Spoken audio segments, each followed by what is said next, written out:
Mula sa ingay ng lungsod, tayo ay lumayo, paakyat sa bundok, sa lalamig ng Baguio. Iwan muna ang stress at ang mga deadline. Dito sa Pin City, lahat ay mag-shine.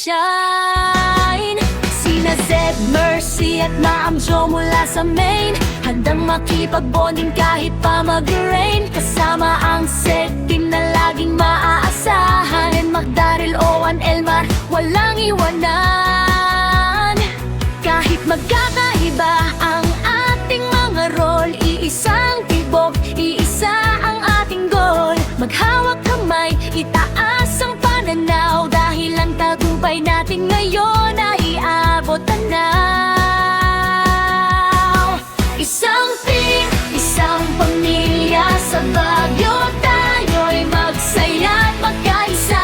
Walang imposible, lahat ay kayang gawin. Basta't magkakasama, pangarap ay aabutin. Whoa, Baguio Team Building na. Dismantling at installation, ating pinaghirapang cleaning works at reports, lahat ay natapos yan. Ngayon ay oras na para sa ating sarili, mag-relax, mag-burn at ngumiting palagi. 9 office at sa team nagbuklod sa isa, tibay ng samahan, tunay na makikita. Kaya sa susunod na hamon tayo ay handa na, dahil ang bawat isa mahalaga.